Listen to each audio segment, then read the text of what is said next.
Good evening, Bucks fans. We are back. This is Real Bucks Talk. I'm your host, Michael Plus. Joined as always, my co-host, Mark Ramirez. And as you guys know, we have a very special guest, one of my favorite players all time, Brad Johnson, former Buccaneers quarterback and also Super Bowl champion, as you see his background there. Yeah. Brad, it's an honor to have you on. We appreciate your time. How are you doing, my friend? Doing great, man. I appreciate you reaching out to me. And I know it's kind of a funny thing how you got to me on Twitter and had a picture of my football camp. I guess you came to it when you were a little kid and saw that. Actually, Kirby Smart was at that. He was coaching at that camp also.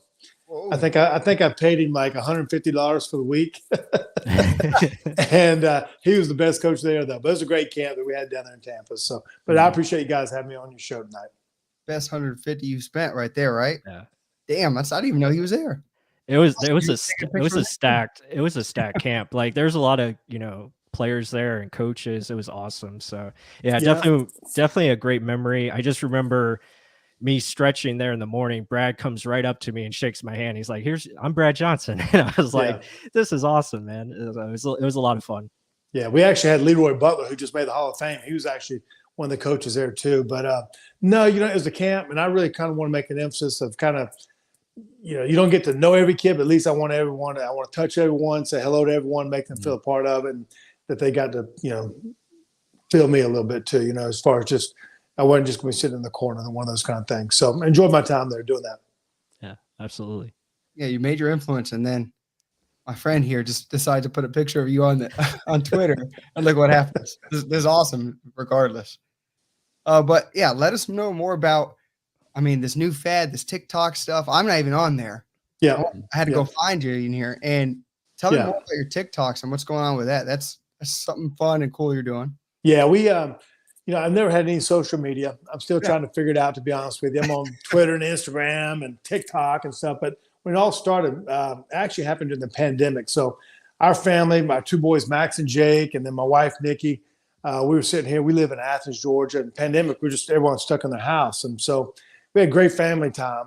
And but they were on TikToks, and I was like, "What is TikTok all about?" And we tried to do a family dance. I couldn't do it. They kicked me out of it, and so I'm like, "Holy smokes!" So then, but I got on there and I started making videos of my career, and I made videos of workout stuff. And then as I went further along into it, I said, I'm gonna make some trick shots. So a lot of times on trick shots, you'll see somebody make one, like they hit a ball with a hammer or something like that. But I said, you know what? I played basketball my whole life, played a couple of years at Florida State. And so I kind of combined my videos. So what I do is I never edit. I'm not that guy. Okay. So, but basically my goal is to make 3, 4, maybe 5 trick shots in a row. And it's sometimes it's first time, first take. Sometimes it takes what it takes. that means hours of sweat. And then also it's a lifetime of practice to do those things. So some of those videos I don't think anybody could ever do again, because I know they would probably quit, to be honest with you. So there's 7 or 8 of them in there. I call them Picassos. There's one I did corner pocket, second pole. So it's in the corner of the end zone, throw around the first, hit the second pole, hit it 5 times in a row. So I'll fly anybody wearing first class in the world for a steak dinner if they can do that one, including Brady and Aaron Rodgers and all of them. So they ain't doing that one, not 5 in a row. But I've had fun doing it. And so when you see me celebrate, it's true jubilation. I mean, because it took what it took, And so some are easier than others, but some are like, it's extreme. And one of them took me 15 and a half hours to accomplish. And so that was 7 days of trying it. And so that's why I say true jubilation. But I've had fun doing it. I shared on the TikToks, Big Bad Brad 14, and Instagram and Twitter. That's Brad_Johnson_14. I put it all out there. I don't know what hashtags I put onto it, but just have fun with it. That's what it's all about. Well, let's put one of them up here. You're talking about old Brady. He's a quarterback right now. What is this? What's going on here? I whooped his ass that day. So this was actually, there's 7 things. This is the last event. Most points were involved. And so basically, if Brady actually finished second in this event, he would have won the whole thing. And Mark Brunell finished second. I finished first with the point system the way it was. But there were 7 things I did in this video to kind of get a little quickness to kind of get the ball off. And then if you actually watch the years later, they all started doing what I would do. So basically, I would drop back and I actually would throw it and then start running. A lot of times you'll throw it, you'll admire your pass and watch them catch it, then run to the next one. But I would throw and start running, wouldn't even look at it, and then get the ball out of my hands and tell them to go real quick. And then the last one, I actually took like a half step back so I could throw it flatter and get in there. But it was fun. And what I realized was that day, to be honest with you, with Brady, how competitive he really was. Mm-hmm. You know, it was just a event out there in Los Angeles, and competitive dude, man. Just got all the respect in the world for him, and obviously what he's accomplished his whole career. But that's something we had fun with the QB Challenge, and they don't have that event anymore. But it was fun because you actually got to be around all the other quarterbacks, guys that are your competitors, guys that you watch on film constantly. But that day is pretty cool just to watch Tom's career. I just it's hard to fathom what he's done. Yeah, no, that's awesome. This is why you're always my QB1, because you obviously beat the best in Tom Brady that day. So that was pretty cool to see. But I mean, you knew right then, like obviously talking with Brady, you could just kind of sense how good he was going to be down the road. Like, I mean, already he was good, but like you just felt the sense like he had something special. Yeah, well, the year before he had won the Super Bowl, right, and probably didn't get enough credit for it. It's hard to. You got to be on a good team. You got to have great players. You got to come through in the clutch, and that's what I think of Tom. I think he's just resilient. He's tough. He's consistent over time, and he comes through in the clutch. Was 2-minute drives or just, and he doesn't lose 2-3 games in a row. If it's a bad week or a bad game, he doesn't let it compound. So he takes everything serious, from walkthroughs to meetings to, and that's what it takes as a quarterback. I mean, doing it over time, and he's a guy that. It's funny to me. People they want to see how far he can throw the ball or make some crazy play. Like he just makes the routine play routine, and that's the greatness of quarterbacks. Not having a lot of drama back there. Like, you know what, if it's not there, throw it away and punt. Like live for another day. Those kind of things. But he just smart, tough, great leader, and a great player. Yeah, everything good you could have possibly said there. But I mean, of all that, of all those things, like for you as well, like what makes a quarterback be able to succeed in the league? Like, is it the consistency? Is it just the demeanor, the drive? What if there's one thing? I know there's a million things, but if you'd say yourself, one thing that you're like, okay, I know I'm here. Is it a confidence thing? What is it that one thing that a quarterback can succeed? Yeah, you say that. Listen, as a quarterback, it's the most egotistical position, but it's also the most fragile position. Because you're a victim, good or bad, with the players around you. You better have a good offensive line. You better have good receivers. You better have a running back that can run it. You better have a defense that can stop people. You better have a kicker that can make clutch kicks. Like, it takes all the above. And whether you give certain people credit, like you look at great teams, like you'll see guys that went on to make Hall of Fame. You'll see a bunch of Pro Bowlers on that team. But you also see great coaches. On the team we wanted, like John Gruden, he was elite now. He was elite. And we brought in like 17 players in free agency. But then when you look at our coaching staff, I mean, Mike Tomlin went on to win Super Bowls. Rod Marinelli went on to be a head coach. Raheem Morris, he went on to be a head coach. Kyle Shanahan, he went on to be a head coach. Rich Versace, he went on to be a head coach. I mean, so, and I know I'm leaving out some guys there, but like, Monty Kiffin, he's on the Ring of Honor. Like, I mean, Joe Barry is a defense coordinator. I mean, so everybody had the capability and skill set and mindset to move up to the next level. And on our on defense, obviously there's 3 guys made Hall of Fame with Warren Sapp, Derrick Brooks, and John Lynch, and hopefully Rodney Barber and Simeon Rice make it. But let's don't forget, like Dexter Jackson was the MVP of the game, and let's don't forget Greg Spires. And don't forget Brian Kelly. And don't forget Shelton Quarles, who was the ringleader of all that.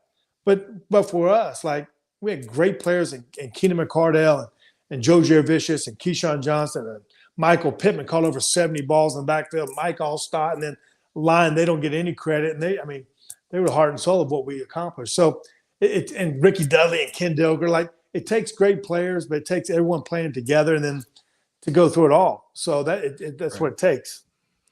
Pretty much, to me, that sums up You said it's Team. egotistical team. Team. That's the Yeah. biggest thing right there. Everyone else working as one, not just the one thinking he's the best. It's the team working as one. That's always what we kind of say over here. 11 working as one. Yeah, absolutely. You nailed it. Yeah.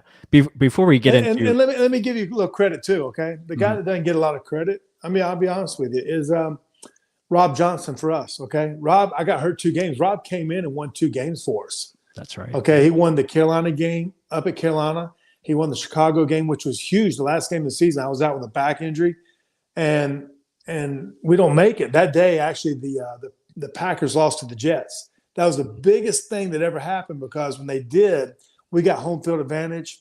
I got a week off with my back, came back, and honestly, Sean King in the Carolina game, people don't realize this. We lose the game at Carolina because he was standing there. Rob Johnson got hurt. Sean King had his helmet in his hand. A lot of times it's on the sidelines. He came in, made a play on 3rd down. We ended up kicking a game-winning field goal. So there's just can't give credit to enough people. I love it. Yeah, absolutely. And again, it's a team effort, like you said. But before we get into your time with the Bucs, I wanted to talk about you talked about basketball earlier. You were an all-state player in North Carolina, or basketball at that time in high school, and then you went to FSU and played, I believe, 2 seasons there. Just was there any consideration of becoming a full-time basketball player and even, foregoing football career? Yeah, I grew up basketball in North Carolina. Brad Doherty went to my high school, ended up going to North Carolina. He ended up playing NBA All-Star. Roy Williams, just Hall of Fame coach at North Carolina. He used to be at my high school. I mean, we grew up running the 4 corners with Dean Smith, like that kind of stuff. We get big leads. And so I never missed a day of basketball from my 2nd grade all the way through my freshman year of college. Played every day or shot baskets somewhere.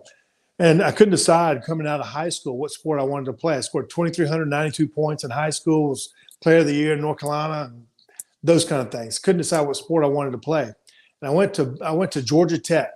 I want to play for a guy named Bobby Crimmins. And Bobby Crimmins, he said, Brad, you got the scholarship here. You can come here, but there's a guy coming in front of you. His name is Dennis Scott.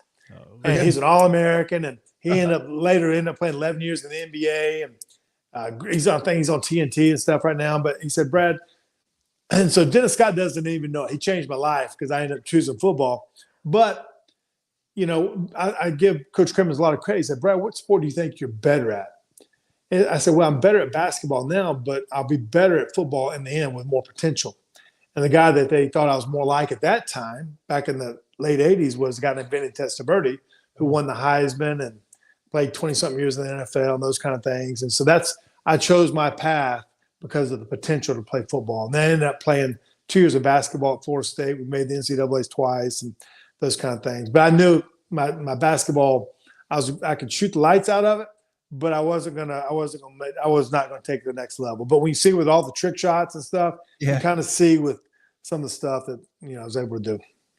I like the ambidextrous ability too. Insanity on that one. I can't do jack squat in my left hand. Yeah. I've tried to do that with a lot of trick shots, whether throwing a football left-handed or just a basketball kind of stuff, and just kind of make it a little bit different where it's not just, what you think. You got to kind of, if you investigate, you're like, that was a little bit different. Yeah, I'm still telling you, I got to play in ping pong. I got to. I got to see. Maybe I'll get swatted in the face, but hey. No, we'll have fun. It'd be great. It'd be great. All right, let's keep going on. So, we talked about basketball. So now let's transition into the NFL. So this is something I wanted to talk to you about. So you get drafted by the Vikings in the 9th round. There's no longer a 9th round. So, today's day and age, it's crazy. There's so many numbers going up. The draft's limited at that. So you get drafted by the Vikings, and you get drafted by a guy by the name of Jack Burns, not the guy from what's the Ben Stiller movie? Meet the Parents. Not that Jack Burns. We're talking Jack Burns in the NFL, genius OC, wild man. So tell me, how did Jack Burns? I know this guy personally, so that's why I bring it up. Yeah. I just want to see, how did he develop you into the quarterback you are, and how much did he beat you up to become that quarterback? Yeah. You never know who's watching. So I only started, I think, 6 or 7 games in my college career, threw 13 touchdowns at Florida State. That's all I got. That's all I got. I got invited to the combine, and when we went through the combine, I actually thought I was the best one there. Okay. I did. But it's funny, all the other general managers and head coaches, they did not think so. Okay. But I did. And so as the draft came around, I was a 9th-round draft pick, 227th pick, the 14th quarterback in that draft. I think we had 17 or 18 guys get drafted, and everybody made it.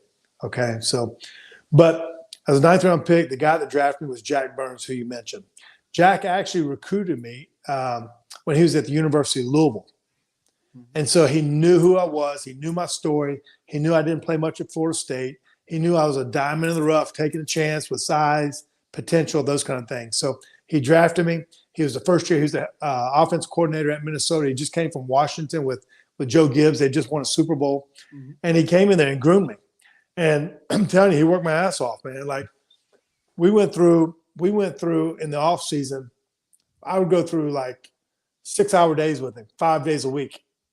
And so we would throw in the morning. I bet I threw 200 balls a day. And then we'd meet for 6 hours, and he'd go through the system. Scat, scram, flash, lightning, 3 staple throws, silver. I can still call the plays. Silver 81, silver 82, silver 83, gold, goals to the open side. He was a great teacher. Stevie was the motion. He's just a great teacher.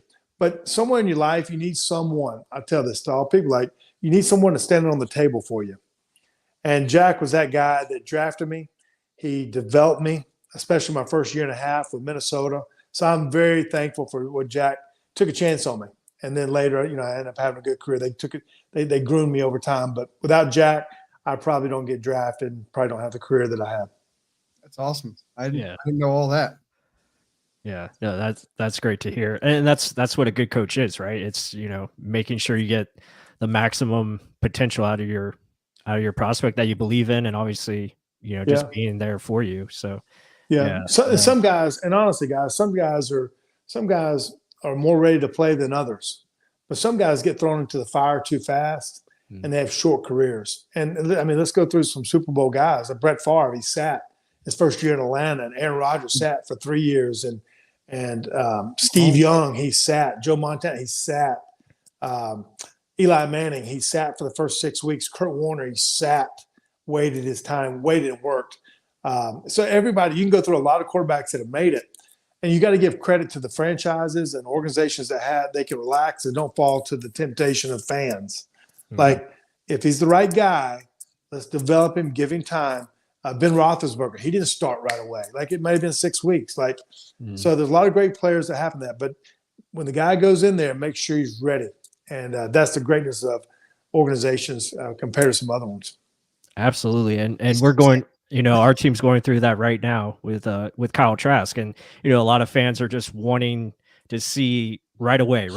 I'm like, give him time. He's developing. He's developed so much from last year to this year now, and he's just going to continue to get better and better. So yeah, I'm right there with you on, letting them grow, letting them to develop and come on their own natural, timeline. So yeah, you got time. Listen, it's more important about if it's the right guy, give it time. Like, don't succumb to pressure as an organization to try to win this game. Like, it could scar the kids, could scar your team. When he's ready, you're going to have adversity, you're going to have your lumps. They're going to come anyways. But make sure he's fully ready. Even the Kenny Pickett kid at Pittsburgh, right? Great preseason game. Like, forget these preseason games, guys. I mean, they're playing vanilla coverages. Like, who's he playing against? You know what I mean? Right. Like, he ain't getting all the blitzes. He ain't seeing it. They ain't giving it to him, okay?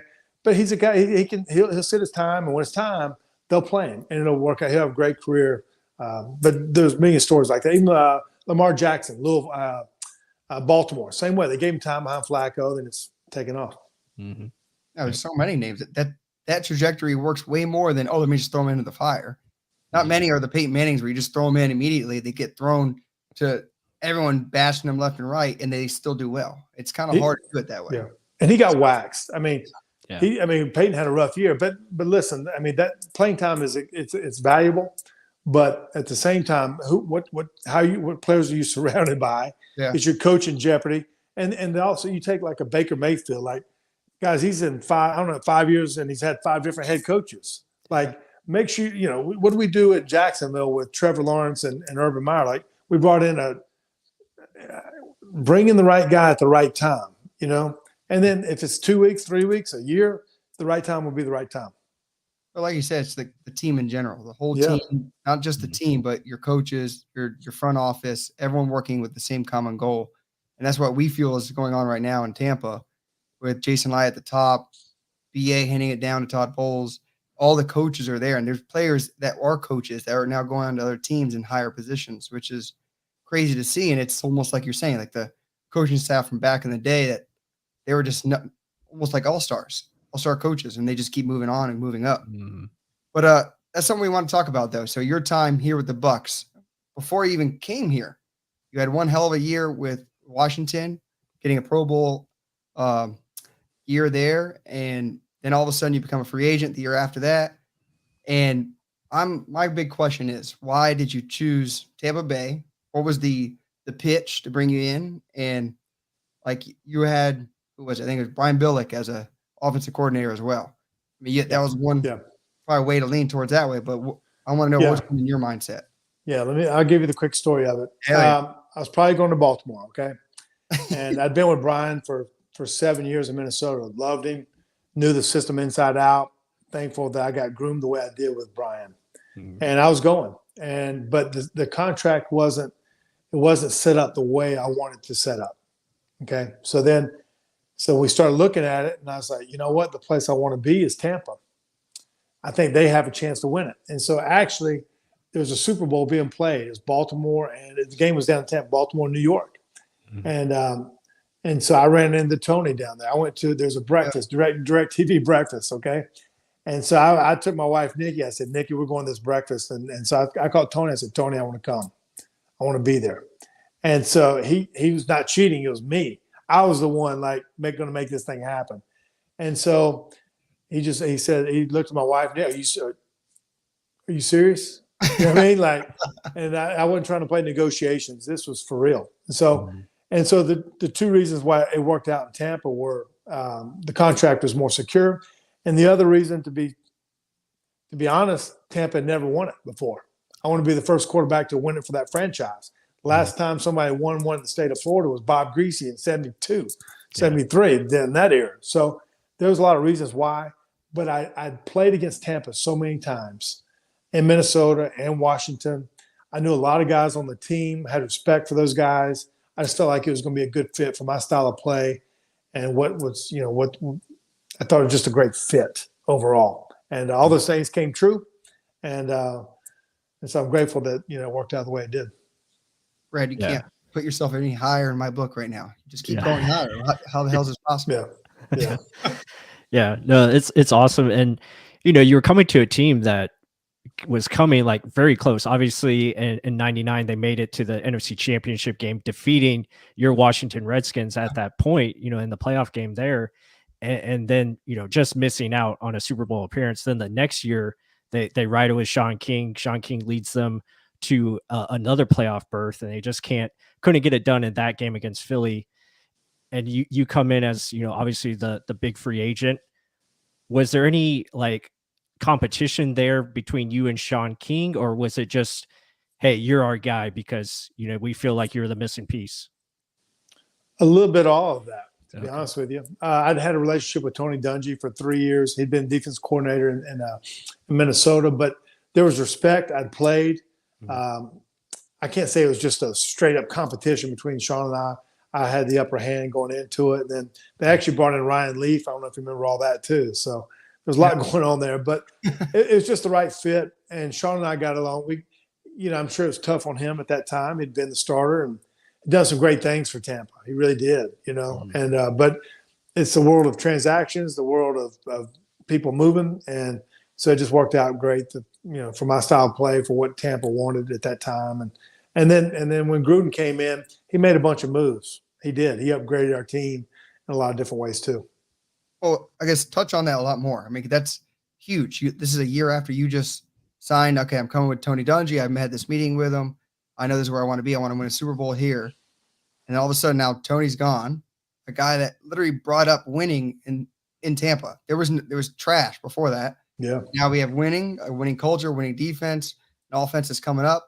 We have stars on the outside. We're starting to build together a team. And all of a sudden we drop Dungy when a lot of people would say it's Dungy's team that won it. But Gruden gets it. because he brings in all these offensive players and offensive wrinkles. But how did the locker room feel with that? Like Tony Dungy left, Gruden comes in. He went from a quiet guy, more, respectable guy in the quiet way, and then Gruden getting in your face. I'm going to tell you what's going to happen. So how would I got to know that? Well, I got to be very fair. Jim Moore doesn't get the Super Bowl ring in the Indianapolis Colts. Tony Dungy gets the ring in the Indianapolis Colts. Okay. Yeah. Jim Moore, he drafted Peyton Manning and Marvin Harrison, but Tony impacted that franchise, and that's where they won it. He became a Hall of Fame coach. So Gruden came in. He changed a bunch of players as a different attitude, but there's a lot of different ways to win. You know, a lot of different styles: defensive head coach, offensive head coach, and whatever it may be. So I have all the respect in the world. Love playing for Tony. His word is gold to me. So, but they make moves, and that's just the way it works. But we made if you actually look at Tampa 2 years ago when Brady came in, a lot of similarities what happened with Gruden. So they brought in 10 free agents. In the first year in the system, they won it with Brady being in that system. And so when you look at what they did defensively, they scored 145 points off of turnovers during the regular season. And in the playoffs, they scored 45 points off of turnovers. And so, but the free agents they brought in, they were, Fournette and Gronk, and the list goes on. And so with us, we brought in Kerry Jenkins, left guard, and Robin Oben, left tackle, and Ken Dilger, and Ricky Dudley at tight end, and Joe Jurevicius, and Keenan McCardell, and Michael Pittman. I mean, Greg Spires and Simeon. I mean, so we brought in some dudes, but we were 3-1 every 4 games, 12-4, and but it's just the right fit. And I actually love playing for Gruden. He was, to be honest with you, he was actually one of the easiest coaches I played for. And what I mean by that is, like, everyone gets caught up in just facial expressions and the shifts, the motions. Yeah. U shift to green, left, west, F short, spire 2, wide as the over, heads up for 359 smoke. Like, you know what I mean? So you got to be able to call it out. Green right slot, 97-1, heads up for a buster call. Check 96 Seattle, heads up for a 58 Dolphin or H2 Miami. Like, you got to be able to dial it. Mm. And so was there a learning curve? Yeah, there's a learning curve. But the greatness for me to be with John was when he got the job, the very first phone call I made was to Rich Gannon. So my very first year in Minnesota with Jack Burns, Rich Gannon was the starter. And so we had a relationship there. And then obviously Gruden came from Oakland with Rich Gannon. And so I called Rich that night. He said, "Brad, you're going to love playing for John Gruden." He said, "I hate it that he's leaving me, but you're going to love it. And I'm happy for you and what's going to happen in your career, because he's going to program you to understand both sides of the ball, system football. It's going to be a lot of work, but you're going to love playing for him. His energy that he brings, he's going to program you for games." And so that's what it was. It was a lot of work. I had to learn a lot of different verbiage, and but that's in any system, to be honest with you. But what I liked about playing for John was you're always on the same page with him because you're in the same room with him. Started at 7:30 in the morning, all the way to the end of practice and meetings. And it wasn't like a lot of times coordinators will put in the plays and they go off and try to figure out the game plans. Well, with John, you were with him in every meeting. So, and walkthroughs, and you're standing shoulder to shoulder. I was a little taller than John, but that part of you appreciate, because you agreed upon the plays that were going to be called or what the audibles might be. There was no miscommunication with any of that. Yeah, no, that's very important, and it showed as that season went on. The offense just continued to get better. You found rhythm. I think the offensive strategy of like attacking the whole field, making it east to west, a lot of crossing routes, a lot of throws in the flats, making the defense play defense everywhere. And I think that was really cool to see. Obviously, a big emphasis on the run game as well, but it just helped. I think it helped you. From, not getting hit as much, from that previous year, you took like 40, I think it was like 44 sacks. And then the next year, only, I think 20 something or so sacks. But the offensive line additions, I think were critical. Obviously getting Robin Oben, Kerry Jenkins. I mean, just touch a little bit on him, like just his overall toughness. I mean, he played through so many, injuries. Yeah, the whole team did that year. Yeah. So Kerry Jenkins, he actually broke his foot and played through like a broken foot. And Robin Oben played with it. I think he had a broken hand. And something happened to Keenan McCardell. I had back issues and got through it. Like somehow that year we played through our injuries. Mm-hmm. The next year we couldn't come back. We tried to. We couldn't. Sometimes you got to take a year off, and so it just didn't happen. But Yeah. it sounds crazy. Like you can't panic as an organization. Just let people go and, things don't go well. But that year of the Super Bowl, we stayed healthy. We won games, close games. We lost some tough ones, but we didn't panic, So I thought we had the right makeup. Defense could stop people. They scored. We scored on short fields. We scored long. We were able to make long drives too, but we were not an explosive team as far as we were just going to take bombs away. That's not the way John called plays. It was call the right play, get to the right check, take care of the ball, take your shots when you get your shots, those kind of things. So, but it was just a really good team. Guys played for each other. Every walkthrough was good. Practices were good, and we didn't panic when things didn't go our way either. But we got hot at the right. Even though we were 3-1 every 4 games, which is 12-4. We got hot at the end of the season. You could feel the vibe. Yeah. One thing that pissed me off then, and they still piss me off to this day, are the New Orleans Saints. We lost both those games that year, and they still piss me off to this day every time we play them. It's like, I don't know what the sour taste in our mouth is with that team. There's just something with them. But they always had a tough defense. And I mean, really, the guy that killed Tampa was a guy named Jake Delhomme. Okay. Yeah. He came in his very first game he actually played. He came in over in New Orleans and beat us at the end of the game. They beat us in Carolina and on some 2-minute drills and stuff like that. But they've always been a tough team to play. I don't know what it is. But the thing about it, they didn't, they couldn't even make the playoffs. It was really strange. They played great against us, but they couldn't get it done to get the playoffs. It was kind of weird.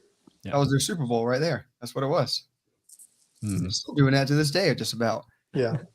Yeah. But I mean, it's almost a good omen. If we lose to them, we're going to win the Super Bowl. So I guess talking about the regular season. Yeah. One more big locker room thing.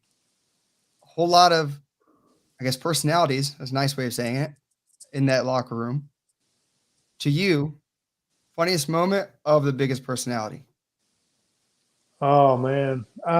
Too many of them. Yeah, I mean, we had a bunch of rock stars. I mean, it was. I mean, you see a bunch of guys on TV now. I mean, from Keyshawn. And let me say this on Keyshawn. Keyshawn was actually one of the easiest receivers I ever played with, okay? I know he wrote the book, Give Me the Damn Ball, and all that kind of stuff. And it's crazy, okay, real quick. So when he wrote the book, I was actually in Washington. And I told my wife, Nikki, I said, Nikki, he wrote to Give Me the Damn Ball. I would never want to play with that guy, okay? And then I was watching, it was actually Oakland was on Monday Night Football and watching, and Gruden was going off on Rich Gannon. I told my wife, I said, hell, I'd never want to play for that guy either, And next thing I know, we're all on the same team. Yeah. And it was really cool because in the Super Bowl, we got along great, but the Super Bowl, there was a timeout. We're trying to figure out what play we're going to call. And then Keyshawn goes, man, can you smell the popcorn? We can smell the popcorn from the concession stand, Because like, damn, that smells good, We got to get some popcorn after the game. I mean, but we all got along great. Keyshawn was actually easy. We were playing against the Rams one night on Monday Night Football, and he didn't have any catches, like right at the end of the half. And it wasn't. It's just because I always say coverage dictates where the ball goes. Mm-hmm. And I said, Key, just relax, man. He didn't say anything. I said, Key, I said, bro, I'm going to get you some catches here. He said, Brad, don't worry about it. Just make the reads. We got to win the game, Mm-hmm. And he was kind of like that. And so I enjoyed playing with Key. He's actually a pretty easy guy to play with. But we had a lot of mega stars on that team. You see them on TV now. Everybody's going social media crazy. But right. Most of those teams that win it, they do have some rock stars on it. And that's what it takes. You got to deal with personalities. Mm-hmm. Oh, yeah. And actually, so Brad, you got a little question here. So someone's showing some love. They love you, Brad. Your third down scramble on the opening drive of the second half was legendary. It was. Let me tell you about that. Okay.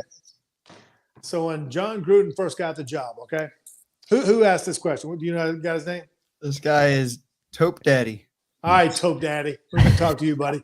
So listen, at the beginning of the season, when John Gruden when he first got the job, he says, Brad, I see your completion percentage. I got your winning percentage. I know you've taken different organizations in playoffs, but he said, I got to know one thing. Can you play in the cold if you ever want a glove?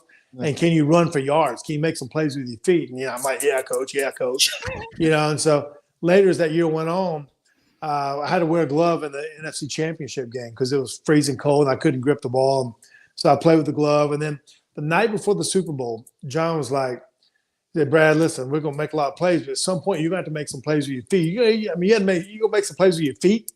And I said, yeah, coach, I got it. He said, you're a liar because you hadn't done it all year long.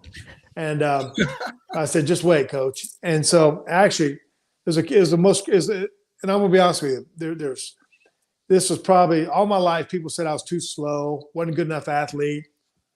Yeah, maybe I played college basketball, maybe I didn't, Yeah. So, and so I'd work my ass off doing sand plyometrics and running, jumping. I used to jump 36 minutes of rope every day. So people don't get it. But in the Super Bowl, it was third and 9, and we called the balls like on our 25-yard line in that range, and so the play was called triple left F short 72 crisscross Y swing. I dropped back, and no one was there. I ran and got the first down, and then that drive we went 89-yard drive for a touchdown, which was probably one of the best plays of my life. And actually, I got a picture for you, Toby. Hell yeah! So this is it right there. There you go. That is it. I was running out in open space. Look at that. I got the yards that John Gruden was talking about. But it was one of the best plays of my life. And people talk about like the John Elway moment where remember in the Super Bowl he ran, Right. did the helicopter. Well, this was my moment because I could tell people like, dude, that play was one of the most critical plays of my life. And it happened in that game, Super Bowl Sunday. So it's pretty cool for me to say I did that. Mm-hmm. Yeah, that actually brings us into another question. It's like, I don't know, like, what was your reaction? Obviously, you heard it from our, the fans when you were playing, like they would scream, "Run, Brad, run!" And like, what was like your thought process hearing that? Obviously, you're probably not hearing it because you're so zoned in. But I mean, did you ever look back on that? Why it's happening? No, I didn't hear them. Yeah, that's before social media, so I didn't really. Right. I don't know what the fans were saying. I mean, don't take this wrong, but I never tried to decipher the people that knew the difference between a screen door and a screen pass. Okay. Yeah. So, I mean, a lot of hours spent in mini camps and training camps and OTAs and I'm all about make the read, make the throw, make the play, and move on to the next one. So, that year of the Super Bowl, honestly, I had 52 throwaways. And that's just, people don't realize it, like 52 throwaways. Like I used to practice that stuff. And even when I coach high school kids now, I teach them like there's a skill set to actually throw the ball away, like to make good decisions. But yeah, I wish I could have ran for more yards. I do, but that wasn't really my game. Mm-hmm. And I never try to drop my eyes and see the rush. I try to keep my eyes down the field and get completions that way. So right. I wish I could have ran for more.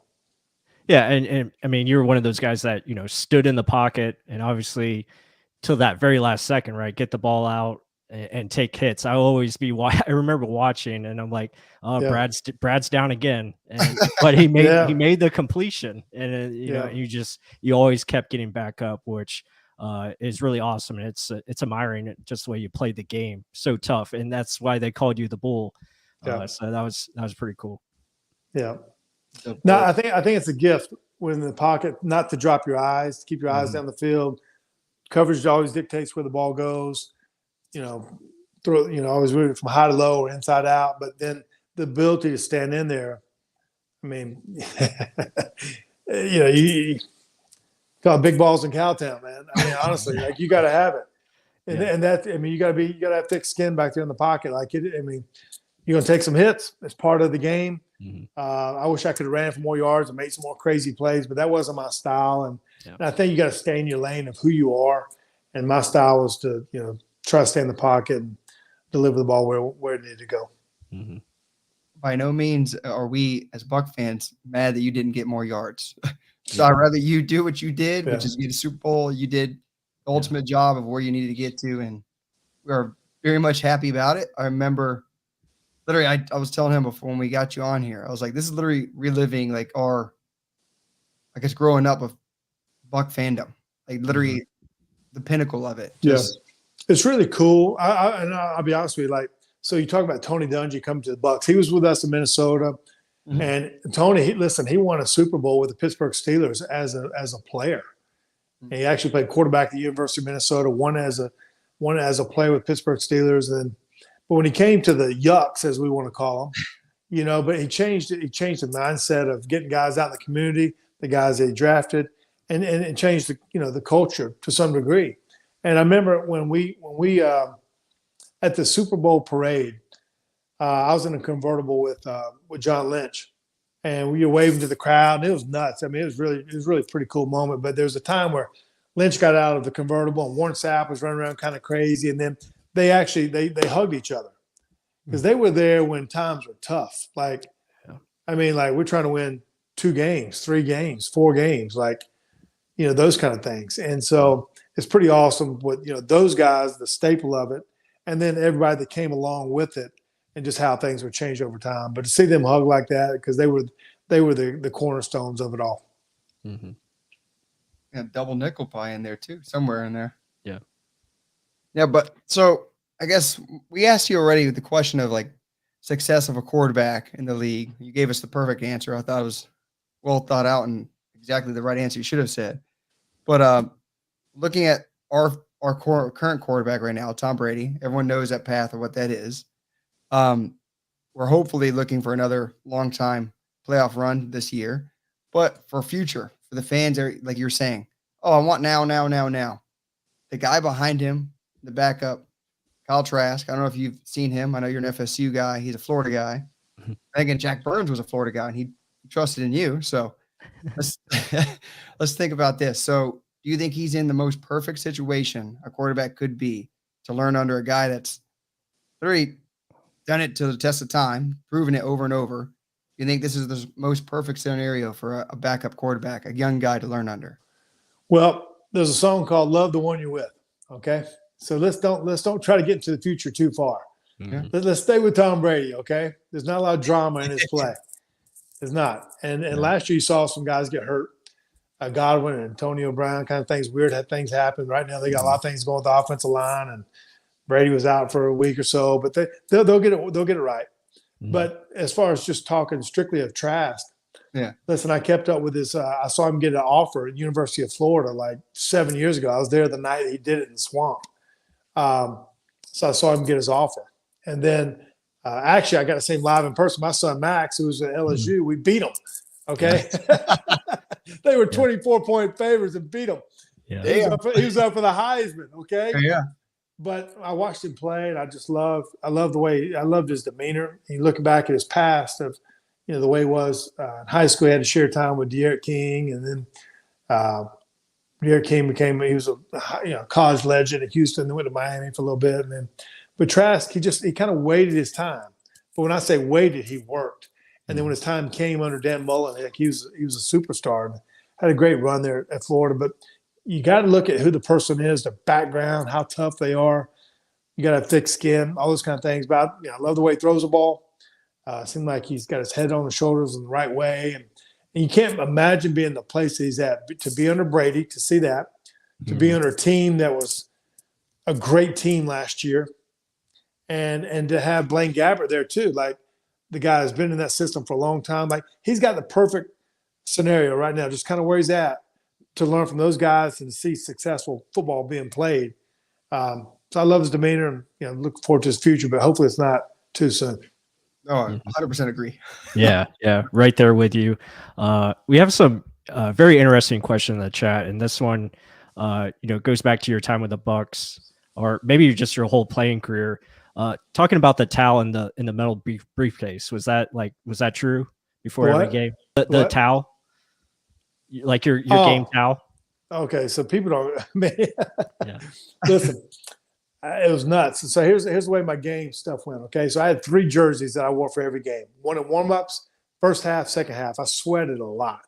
Okay, so I had 3 jerseys. Switch when we go back in the locker room. I had two pairs of shoulder pads, first half, second half.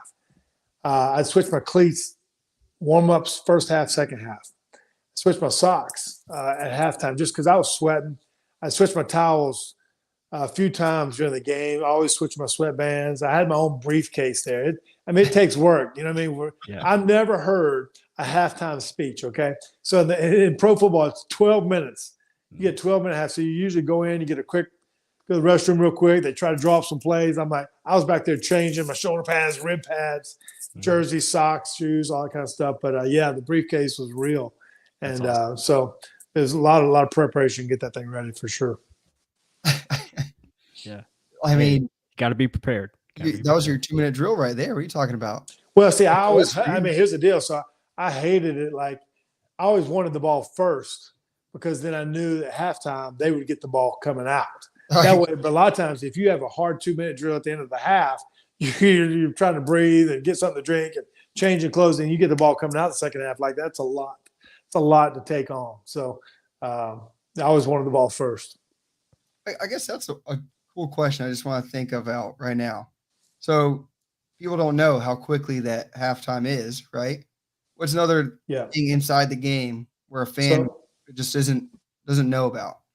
Yeah, so just that kind of thing. There's 12 minutes, 12 minutes in a regular NFL game. There's 14 and a half in the NFC, AFC Championship games. There's 34 minutes at the Super Bowl. So that's a lot. You got to learn how to deal with half times at Super Bowl. It's a lot different. You know, the crazy thing actually in Tampa, when you cross the 20-yard line, when the cannons go off. Honestly, they can go off in a 2-minute drill. Sometimes if you cross the 20, you lose 2 yards on the next one, then you cross it again, the cannons go off again. I mean, and so we did a research project on how many penalties we had on delay of games or having to deal with the cannons crossing the 20. We did a research project on that. So, but you know, and it's something very interesting. So when you look at play clocks, okay, so play clocks, a lot of times they will be. I love them when they're right in between the goalposts. Sometimes they're to the right, but then sometimes they're ground level. You go to Washington, they're ground level. Well, the referee might be standing in the way or safety might be in the way. You can't see it. So there's things like that kind of pop up all the time, you know. It's cool. Nice little insight there. Yeah, absolutely. Got any other questions there, Plus? Looking in the comment section. Yeah, just trying to see the chat. Really, again, we thank you so much for joining us here tonight. This is great insight. But you know, just I guess talk about you know, the offense and how that changed from. I think we talked a little bit about it, but just the offense changing from a Dungy offense to now Gruden and how they, you know, kind of sped things up with the tempo and a lot of motions. Did you find that helpful as far as like reading defenses and coverages? It's different for every system. So if you look at Peyton Manning, the way he played, he either lined up in 2x2 sets or he lined up 3x1. And he wanted to see the count. He wanted to see them. So it was almost stationary.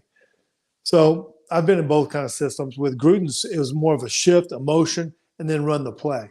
He's trying to kind of, you know, cause some confusion. So you used a lot of double counts with him. And the greatness of a lot of quarterbacks is actually, you know, using dummy counts. So we would use, we go yellow to 8, and then hopefully they get set, and then you could check to your run or your pass. We're always calling 2 plays in the huddle at one time. It might be I right, act 4, 585, kill, 40 ISO, and whether it's cover 2, cover 3. But what happened with a lot of these teams is every time you check, the defense would check. So as a quarterback, if you're in shotgun, we use a dummy count. A lot of times if you just show your hands, because the defense has to be set. And so you want to get them to set with your hands or be able to check to your other play, those kind of things. So, but the game is fun how the game has really changed over time, where it used to be just call the play and then run it. Then it got to be calling 2 plays in the huddle. Then it got to be calling a run to a different kind of run. And then it got to, you know, you call a check, the defense checks, and then we call it dummy checks. Like it became a chess match. So sometimes, you know, I think it's always great early in games just to run your play on a quick count and then make them feel like they got to get set on defense. And so a lot of different ways to approach it, but I didn't mind either one. I got to ask this, Brad. I know this is all scenario, different projections. The game's changed so much since you last played and now.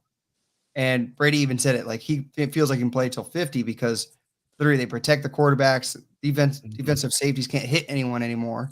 They have to worry about who the heck they're hitting. You can't hit high, can't hit low. He's like, it's almost easier for me now in that respect. So I'm not saying right now, but say if you're playing at your prime and today, how do you think would you sum up? Would you be a Brady? Would you be the best you can be? Like, I'm just wondering in your head how good or how easy is it on the quarterback this time? Well, I definitely, I mean, obviously they don't hit the quarterbacks quite as much as they used to. You'd get knocked. I mean, yeah, that's why I wore the big face mask. You know what I mean? But so that's changed, and then obviously what you talk about, the receivers and those kind of things, and then that's why you see guys throw for more yards now, and you see bigger stats, and so the game has changed. But I think systems have gotten better, and I think players have gotten better. The way receivers they're working, they can run specialty kind of routes now, and I think quarterbacks have gotten better. So I think you're seeing the new generation of quarterbacks, honestly, as a whole. I was the last quarterback ever to take a snap from underneath center for the full year. Okay. Mm-hmm. So the last time, the only kid you're ever going to see take a snap from underneath center now is playing in the wing T. Yeah. So, you're seeing kids in middle school, you're in spread offenses and running all these kind of offenses. So, and you see them playing, they're going to camps all year round. They're playing video games and they understand different coverages and different concepts of plays. Like, I just think the evolution of the game has gotten better. And the players have gotten better because of the knowledge and the work that they put into it. But to watch Brady do this thing at 45, like it's spectacular, So, but you're seeing it obviously in the points scored and the yards that they're throwing for. Yeah, and you played with a bunch of great receivers in your career.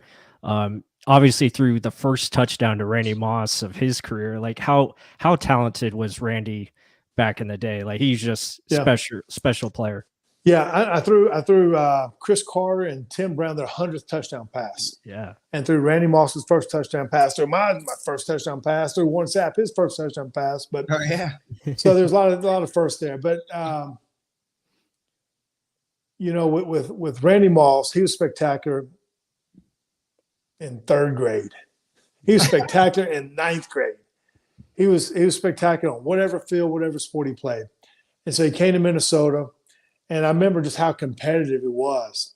And so I remember on Wednesdays, we'd always do the scouting report. So the running back coach would always get up and talk about the linebackers and where they're from, what their size, and these are the stunts that they like. And then the offensive line coach would stand up and he'd tell who the defensive front was, and these are their twists and stunts. And then the defensive back, our wide receivers coach was Axe Hubbard. Axe was a wide receivers coach for the Cowboys and the Miami Hurricanes all those years. And so Axe stood up, and then I remember Randy said, this is him as a freshman. Him as a rookie. He said, Axe, sit your ass down. It don't matter what coverage they play. We're going to run right by them, and they can't stop us. Yeah. So think about a rookie telling the coach to sit down and what we were getting ready to do, but he was a game changer. He's very smart, very tough, great hands, great competitor.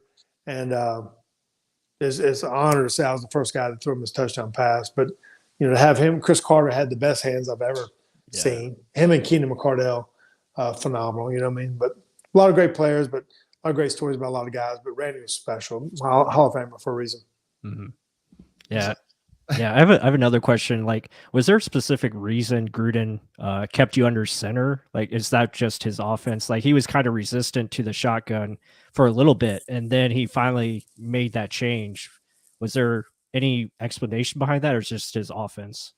We text or talk about that now. He's like, man, I should have went to the shotgun with you, Brad. I politic for it, 2-minute or third down kind of situations, but it was new. It wasn't new, but it was just something different at that time. And for a guy like that, it's like, how can I do my run game out of shotgun? How do I do my pass protections out of this? And then you're worried about the snap going over your head. Like, those are all kind of the new beginnings of the shotgun. Like, I'm telling you, it's tough to put a running game into it. And then the timing of the routes and the timing of the steps. And now that's what we're saying now. Every kid in 3rd and 4th grade, when I see a kid now, the first thing, even when I work with college kids, I'm like, I'm going to teach you how to take a snap. I'm going to teach you how to do a handoff. I'm going to teach you you'd be amazed how many people can't reverse out and toss the ball. It looks awkward. But yeah, we had a lot of those conversations. But Gruden, he finally went to shotgun, and it's different for different coaches. That's the way the game's gone now. Yeah, absolutely. Mark, you got anything else left for Brad? Brad, I just want to say thank you again for coming on the show, because your memory is second to none. Like, Yeah. Nasty calling the plays, remembering every little detail. I love how you had the picture right there on hand too. Yeah. Oh, Yeah. there's a So memory. I'm gonna give you a quick one. I'm gonna give you one more picture here, okay? So this is when we said we're going to Disney. Okay, after the Oh, game, yeah. confetti was falling on our face. I had my son Max, who was 2 years old, and my wife Nikki, she was pregnant with our other son Jake, and then we said we're going to Disney World. That is the ultimate dream come true. Honestly, to be the for one moment in life, one moment in time, to say you're the best quarterback on the best team in the world, to hold the Lombardi up, pretty incredible. It's pretty humbling. Thankful for every coach, every player that I play with, and so it doesn't happen with all those great players and great coaches around me, but just thankful for moments like that. Yeah, absolutely. Well, Brad, again, thank you so much for joining us. This has been awesome, just talking about obviously your career and your stuff you're doing now with TikTok and everything of that nature. It's really cool interacting with fans like us, and all the fans in the chat. They appreciate you. You're always going to be probably my favorite player of all time, just because I mean you're the man. You're the man that during our high run of the Super Bowl era. So it was great. I'm glad we met at that camp a long time ago. So it worked out well. Absolutely. But again, thank you everyone for joining us. Thank you, for all the support in the chat. Be sure to hit the like button if you like this type of content, and we'll try to have Brad Johnson sometime on in the future, for sure. So, Brad, again, thank you so much. And with that said, everyone have a great night and go Bucs.